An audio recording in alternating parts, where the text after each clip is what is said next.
Hello friends, welcome to Tara's craft and colours. આજે આપણે જાણશું different types of blending tools. આ છે આપણા blending tools: simple paper, cotton, earbuds, tissue paper, homemade, blending stump, makeup brush. Blending ટૂલ્સનો use જાણવા માટે સૌપ્રથમ આપણે લઈ લઈશું પેન્સિલના સ્ટેઇન.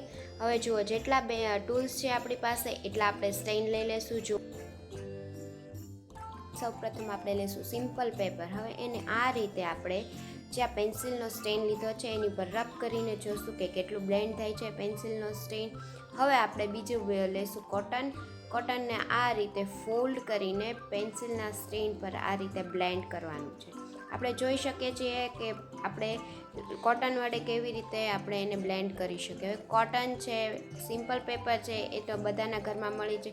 એ જ રીતે મળી રહી છે આ ઇયરબડ્સને આપણે આ રીતે હોલ્ડ કરીને આપણે પેન્સિલ પર રબ કરશું. જુઓ તો તમે આવી રીતે બ્લેન્ડ કરી શકો છો. આવી રીતે તમે દરેક ટૂલ્સને એપ્લાય કરી અને ટ્રાય કરશો.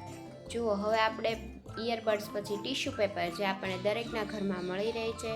હવે જુઓ, એને આ રીતે ફોલ્ડ કરી અને પેન્સિલના સ્ટેઇન ઉપર આપણે પેન્સિલ બ્લેન્ડ કરવાની છે. જુઓ, આ બધા જ આપણને ડ્રોઈંગમાં એટલા યુઝ થવાના છે, એટલા પ્રોફેશનલ ટૂલ્સ.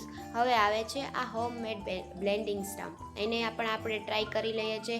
આ હોમમેડ બ્લેન્ડિંગ સ્ટમ્પ કઈ રીતે બને છે આપણે નેક્સ્ટ વિડીયોમાં જોઈશું. જુઓ, તેને આપણે આવી રીતે બ્લેન્ડ કર્યું, ખૂબ જ વ્યવસ્થિત બ્લેન્ડ થયું છે. હવે આપણે પ્રોફેશનલ લોકો જે બહાર મળે છે એ સ્ટમ્પ યુઝ કરે છે એ આપણે ટ્રાય કરીએ છીએ. જુઓ, આ છે બહારથી મળતા સ્ટેશનરીમાંથી મળતા બ્લેન્ડિંગ સ્ટમ્પ છે. એને આ રીતે રબ કર્યું, ખૂબ જ સરસ બ્લેન્ડ થાય છે.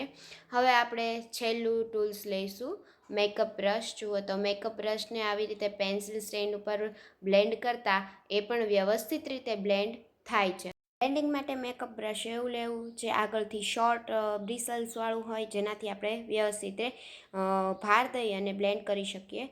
મારી પાસે આવી રીતના 6 બ્લેન્ડિંગ ટૂલ્સ છે જે ડ્રોઈંગમાં અલગ અલગ રીતે યુઝમાં આવે છે.